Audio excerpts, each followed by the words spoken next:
जिंदाबाद। नारा लगाते रहिए आप लोग, राहुल राहुल राहुल। बहुत सम्मान के साथ में राहुल जी को आमंत्रित करता हूं, आए हम सबको संबोधित करें आदरणीय राहुल गांधी जी।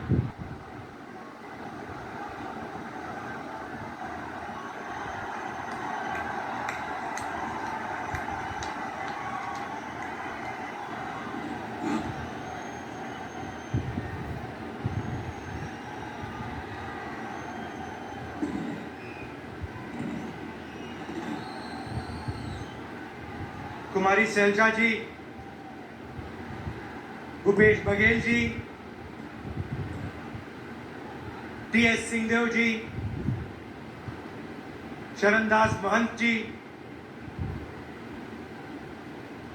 कामराज साहू जी, दीपक बैठ जी, फूलो देवी नेताम जी, छत्तीसगढ़ के मंत्री, एमएलएस, हमारे प्यारे पार्टी के कार्यकर्ता, बब्बर शेर,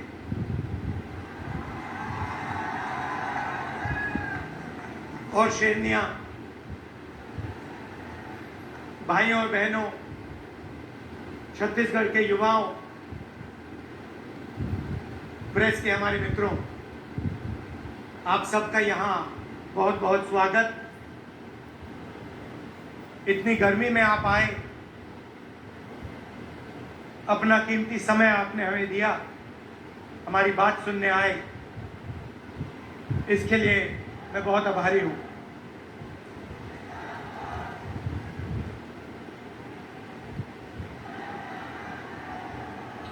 कुछ ही महीने पहले कर्नाटक में चुनाव हुआ। एक तरफ बीजेपी और उनकी विचारधारा, दूसरी तरफ कांग्रेस पार्टी, हमारी विचारधारा।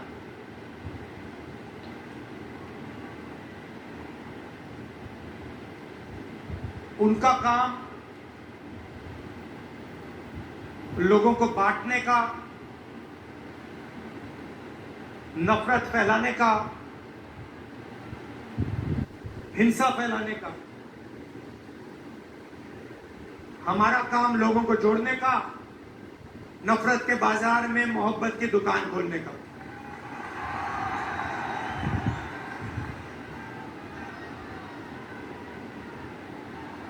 और कर्नाटक में हमने कहा, जैसे पहले हमने छत्तीसगढ़ में वायदे किए थे, किसानों को सही दाम देने का वायदा जो हमने पूरा किया, किसानों का कर्जा माफ किया, बिजली बिल हाफ किया, जैसे हमने यहां वायदे किए थे, वैसे ही हमने कर्नाटक में 5 वायदे किए। चुनाव से पहले बीजेपी के लोग हर बार वो कोई ना कोई नंबर निकाल देते हैं। कोई कहता है 230 सीट आएंगी,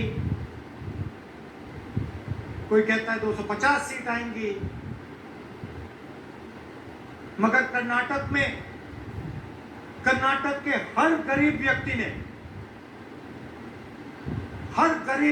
ने पूरा दम लगा के कांग्रेस पार्टी को जिताया। और वही यहां हुआ था। देखिए, एक बात मैं साफ करना चाहता हूं, बीजेपी और नरेंद्र मोदी जी हिंदुस्तान के 2-3 अरबपतियों के लिए काम करते हैं। नाम आप जानते हो, कुछ ही दिन पहले दुनिया के सबसे बड़े फाइनेंशियल अखबारों में अदानी जी के बारे में कहानी आई, आर्टिकल छपा। दुनिया के सबसे बड़े फाइनेंशियल न्यूज़पेपर में लिखा था, अदानी जी जो नरेंद्र मोदी जी के करीब हैं, उन्होंने हिंदुस्तान से हजारों करोड़ रुपया बाहर देशों में भेजा और उस पैसे से स्टॉक मार्केट में अपने शेयर्स का दाम बढ़ाया और उस पैसे से अदानी जी, आपकी जो पूंजी है, आपका जो इंफ्रास्ट्रक्चर है, आपके जो एयरपोर्ट हैं, सुना है अब रेलवे स्टेशन भी उनको दिए जाएंगे।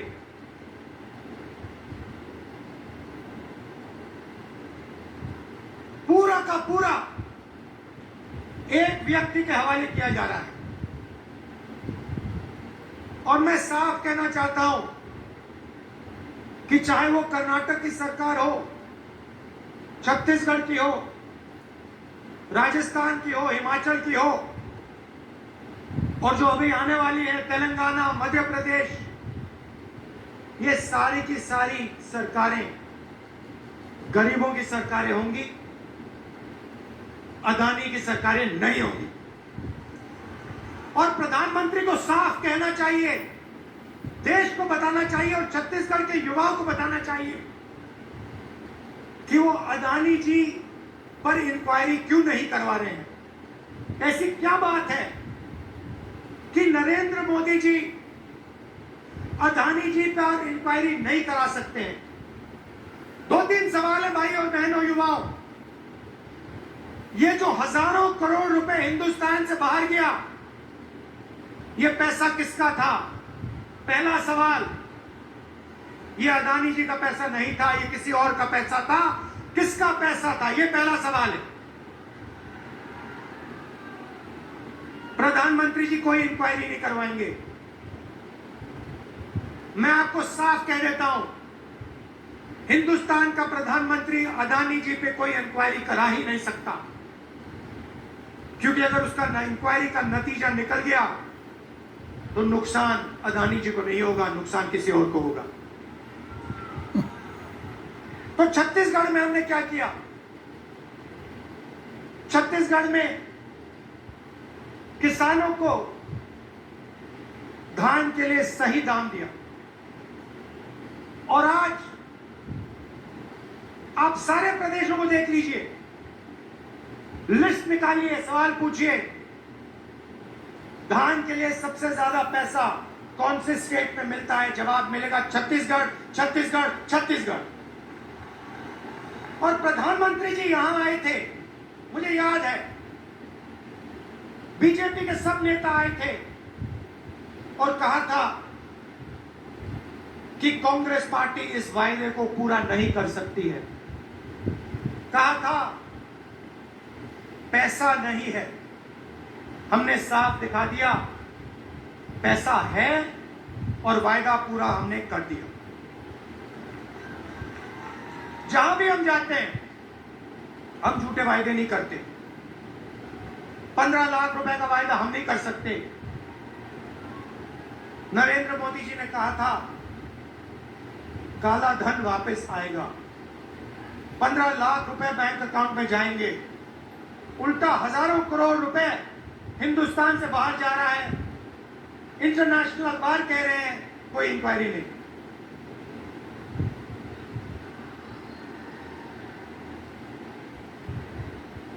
तो अब छत्तीसगढ़ के युवा जो हैं, आपकी बहुत बड़ी जिम्मेदारी है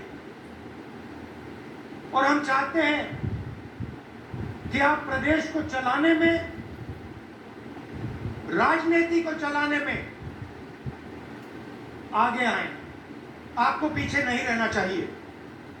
आपकी जो नई जनरेशन है, भविष्य आपका है, आने वाले समय में छत्तीसगढ़ आपका है और आपको आगे बढ़ना पड़ेगा। और इसीलिए हमने राजीव युवा क्लब आपके लिए बनाए हैं। हर क्लब को 1 लाख रुपए, 3 लाख युवाओं को क्लब में हमने जोड़ा है। और ये ऐसे नहीं जोड़ा है, मैं आपको साफ बताना चाहता हूं, हमने इसलिए जोड़ा है कि आप इस प्रदेश को चलाने में, इस प्रदेश को चलाने में आप भाग लें। और हम आपके लिए राजनीति के दरवाजे खोलना चाहते हैं कि कुछ ही सालों में आपके बीच में से छत्तीसगढ़ के एमएलए, प्रधान, नेता चुन के आए। इसलिए हमने यह काम किया है। 2-3 चीजें मैं और कहना चाहता हूं। जो हमारे आदिवासी भाई हैं, आपके लिए हमने पैसा कानून लाया, आपकी जमीन की रक्षा की। मैं आपसे एक बात कहना चाहता हूं, हम आदिवासी शब्द का प्रयोग करते हैं। आदिवासी का मतलब जो हिंदुस्तान के ओरिजिनल मालिक हैं। आदिवासी का मतलब इस देश की जो जमीन है, जो धरती है, उसके सबसे पहले आप मालिक थे। मतलब आपकी जमीन पर, जंगल पर, जल पर आपका हक बनता है। बीजेपी ने एक नया शब्द निकाला है, वनवासी। इस शब्द का बिल्कुल दूसरा मतलब है। हम चाहते हैं कि आदिवासी युवा जो भी सपना देखना चाहें, देखें और उस सपने को पूरा करें। डॉक्टर बनना है, इंजीनियर बनना है, बिजनेस चालू करना है, लॉयर बनना है, जज बनना है, मैन्युफैक्चरिंग यूनिट शुरू करना है, सब चीजों में आपको शामिल होना चाहिए। वो चाहते हैं कि आप जंगल में ही रहें, आप जंगल के बाहर ना आए। शब्द के पीछे सोच है भाई और बहनों। उनका कहना है कि आप पहले हिंदुस्तान के मालिक नहीं थे, आप जंगल में रहते थे और आपको जंगल में रहना चाहिए। हम कहते नहीं, जंगल का हक, जमीन का हक, जल का हक आपको मिलना चाहिए। मगर जो भी आप सपना देखना चाहते हो, जहां भी आप जाना चाहते हो, वो सपना आपके लिए पूरा होना चाहिए। यह फर्क है विचारधारा में।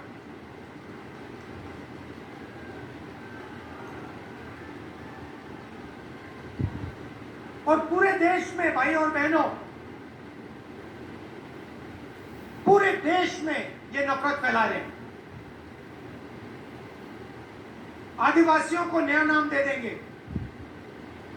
एक धर्म को दूसरे धर्म से लड़ा देंगे, एक भाषा को दूसरी भाषा से लड़ा देंगे, एक जात को दूसरी जात से लड़ा देंगे। हमारा काम जोड़ने का है। जहां भी ये नफरत फैलाते हैं, चाहे वो मणिपुर हो, असम हो, कर्नाटक हो, जहां भी ये नफरत फैलाएंगे, कांग्रेस पार्टी के कार्यकर्ता वहां जाकर मोहब्बत फैलाएंगे। ये हमारा काम है, ये हमारी जिम्मेदारी है। आप देखिए, भारत जोड़ो यात्रा का यही लक्ष्य था। कन्याकुमारी से हम शुरू हुए, श्रीनगर तक गए,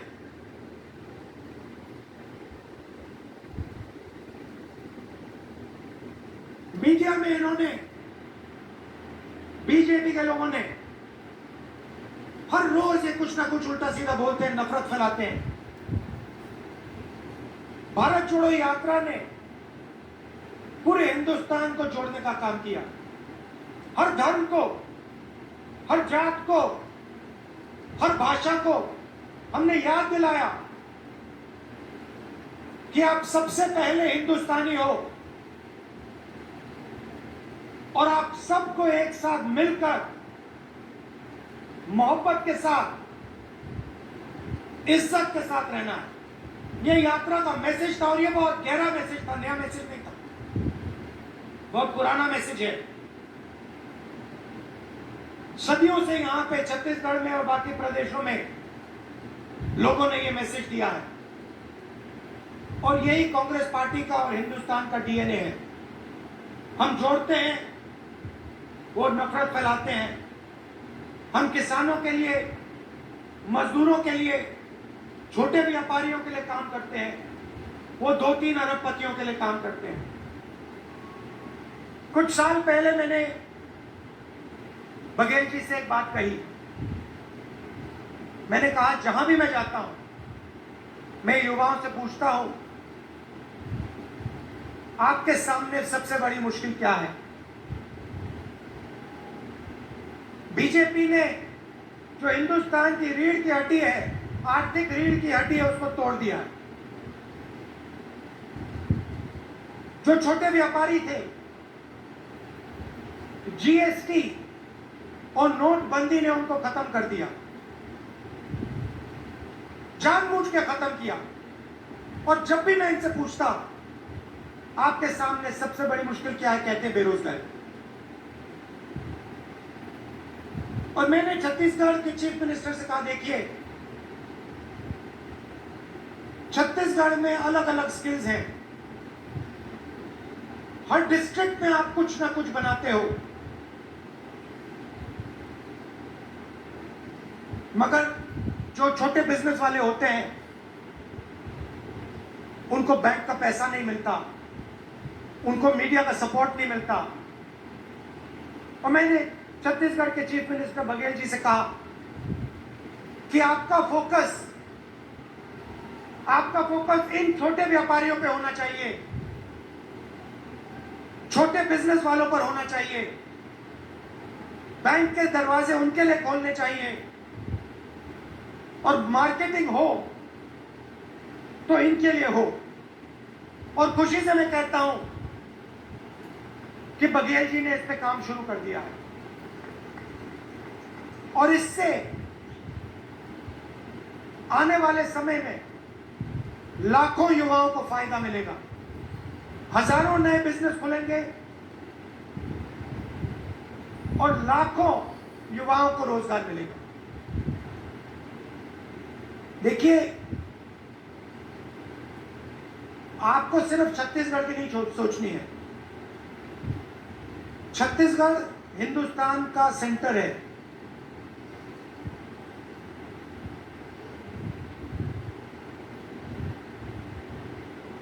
बंगाल से गुजरात कोई जाता है,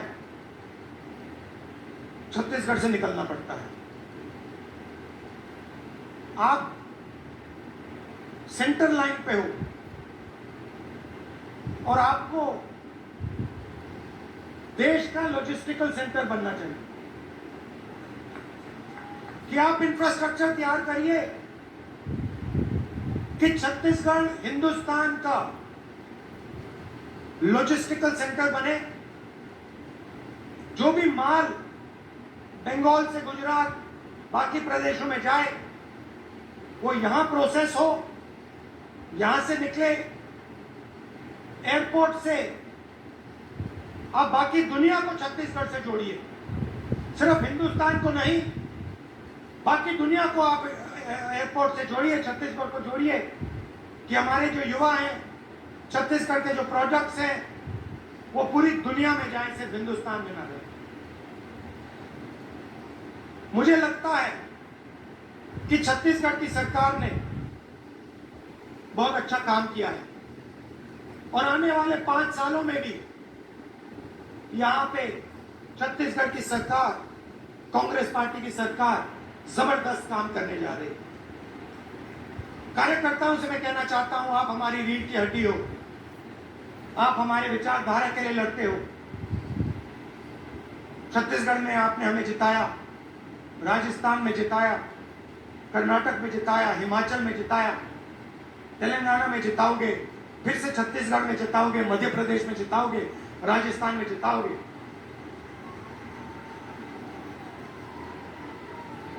हमारी बघेल जी, हमारी सरकार को हमारे कार्यकर्ता की रक्षा करनी चाहिए, करती है, मगर और डट के जो हमारा कार्यकर्ता है उसे लगना चाहिए कि मैं कांग्रेस पार्टी का कार्यकर्ता हूं, मैं कांग्रेस पार्टी की विचारधारा के लिए लड़ता हूं और मरता हूं। देश को आपकी जरूरत है। नफरत से देश आगे नहीं जा सकता है, हिंसा से देश आगे नहीं जा सकता है, अर्थव्यवस्था नहीं बढ़ सकती है। मोहब्बत से, इज्जत से काम किया जाता है, और अगर देश को जोड़ा जाता है, सबको एक साथ लाया जाता है, तो देश तेजी से प्रगति करता है। आप सब यहां आए, इतने प्यार से आपने मेरी बात सुनी, इसके लिए आप सबको दिल से धन्यवाद। और जो युवा हैं, जो अब इन क्लब्स में शामिल होंगे, आप याद रखिए, छत्तीसगढ़ का भविष्य आपका है, आपकी बड़ी जिम्मेदारी है। आपको राजनीति में आना है और आपको छत्तीसगढ़ को भविष्य में चलाना है। बहुत बहुत धन्यवाद। जय हिंद, नमस्कार। बहुत बहुत शुक्रिया आपका आदरणीय श्री राहुल गांधी जी। और स्मृति चिन्ह का अवसर है, हम आग्रह करेंगे कि माननीय मुख्य अतिथि महोदय श्री राहुल गांधी जी को स्मृति चिन्ह भेंट करने के लिए हम माननीय मुख्यमंत्री जी से निवेदन करते हैं।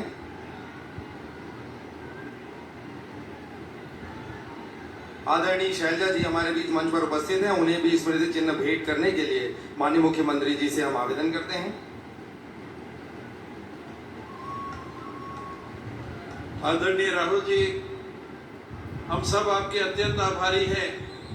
छत्तीसगढ़ के वासी, छत्तीसगढ़ युवा मैदान क्लब के सब साथी, छत्तीसगढ़ शासन के सभी साथी, आपने राष्ट्रीय जिम्मेदारियों में से समय निकालकर अपना स्नेह, अपना प्रेम, अपना संबंध पुनः लगातार छत्तीसगढ़ के साथ बनाए रखा है। और हमें विश्वास है कि भविष्य में भी ये आपका स्नेह, आपका मार्गदर्शन हमारे लिए कार्य करने का आधार बनेगा। आभार शैलजा जी का, आभार मुख्यमंत्री जी का, आभार प्रदेश अध्यक्ष जी का, हमारे स्पीकर साहब का, विभाग के मंत्री उमेश भाई का, ताम्रध्वज भाई का, हमारी बहन फूलो देवी नेताम का, और सबसे ज्यादा समस्त युवा मैदान क्लब के साथियों का। आप आए प्रदेश के कोने कोने से इस कार्यक्रम को सफल करने के लिए, बहुत बहुत आभार, धन्यवाद। जय हिंद, जय छत्तीसगढ़, जय जोहार।